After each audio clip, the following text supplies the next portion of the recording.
What's up, you guys? Happy Tuesday. I'm trying to flip the camera around. Here we go.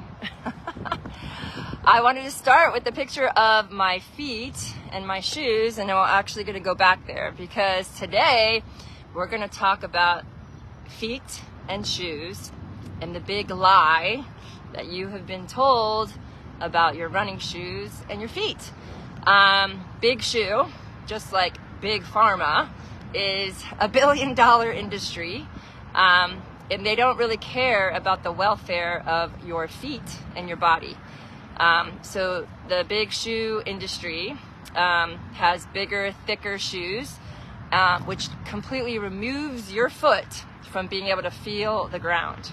And I've been a victim of this. I was a victim of this back in, 1999 and 2000, when I was training for my first Ironman in California.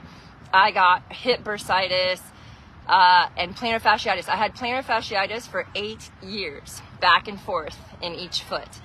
And I was in a motion control shoe. I had orthotics, several different pairs of orthotics made, but nothing made me better. Nothing improved my pain or my performance until I got rid of all of the support and I started studying natural running. Okay, so natural running, there's a Natural Running Institute in North Carolina. There's a few amazing books out there, which I can list below. But Jay Disharry, Dicharry, is the book that I started with. It's called Runner's Anatomy. And I took that book and I lived it. I lived it because I was tired of being stuck in the medical model, getting injections, getting orthotics, and getting thicker and thicker shoes that did not let my foot be a foot. And so once I did that, I have never looked back, okay? And my shoes are now no shoes, right? So today I did my track workout. I warmed up barefoot for a mile. Then I did my running drills and I put my Ultras on, which we're going to talk about Ultra in a minute, is the brand of shoes that I like, but they're not my favorite anymore because they kind of went mainstream. But anyway, so I did my running drills. Last week I did my running drills barefoot. My foot is strong enough. My legs are strong enough to do that. And then I did my workout, 6x400 with my shoes on the track. And then I went back and did another mile barefoot. And I can handle that. Like, I've worked up to that. I do not recommend doing that right off the bat. But I do recommend people starting to go barefoot, starting to let their feet be feet and let your toes splay. There's an amazing series of videos that just came out from Xero Shoes, Xero Shoes. It's like 16 10-second videos that explain in great detail what's wrong with your shoes. Because everybody posted on here a few weeks ago, we asked you what was your favorite running shoe. Hoka, Nike, blah, blah, blah. The thick, huge, high heel stiletto running shoes. You guys, it's not making you a better runner. It's making you a worse runner, and that's the truth. You don't have to believe me. You can keep spending $275 on the shoes that wear out in 4 months because that's the cycle that it goes in.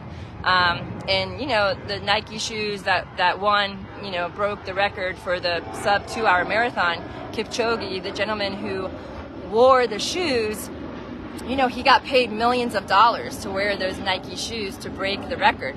The shoes are not what made him break the world record for the marathon in under 2 hours. It was his legs. And he even says that. He says his legs did it. He's been running barefoot his whole life.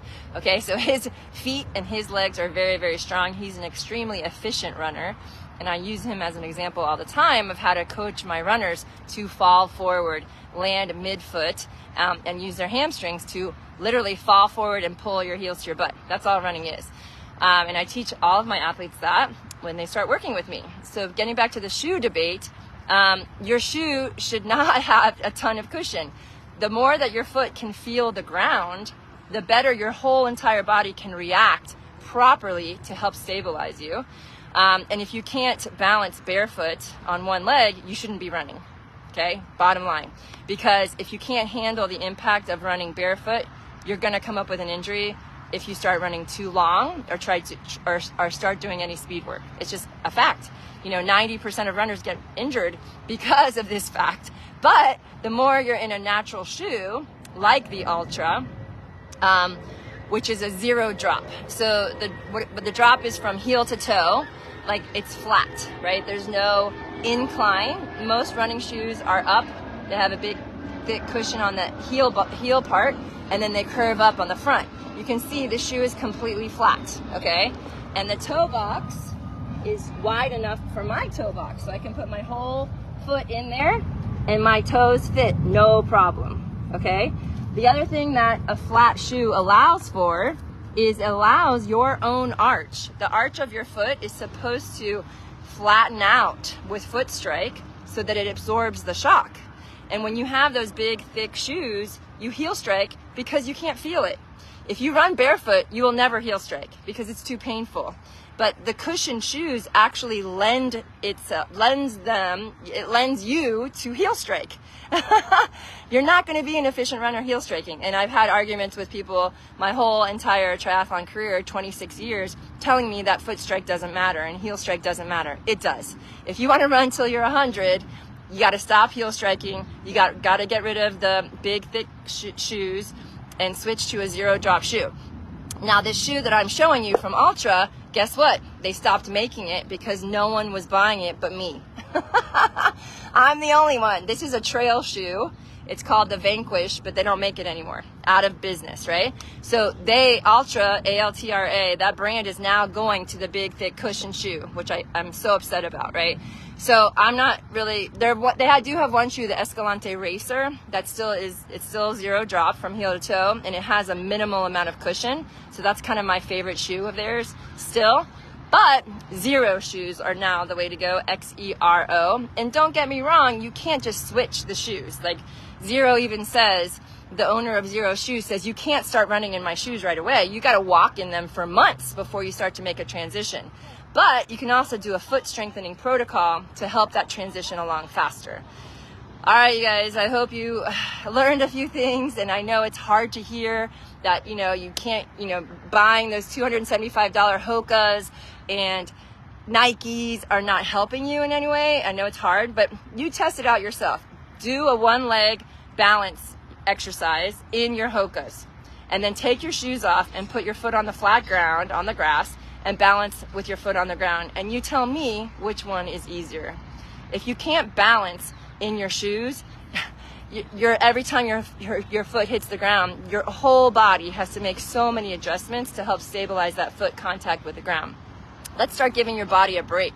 Let's start helping your running and helping your foot strength to have a better, faster performance in the run and get rid of the injuries. All right, guys, I'd love to hear your comments. Let me know what you think, and go check out some 0 shoes. I actually have a link I can post to their store, but I love their new 16 video series if you want to learn more. All right, have a good one. Happy Tuesday. Stay cool. It's hot out there.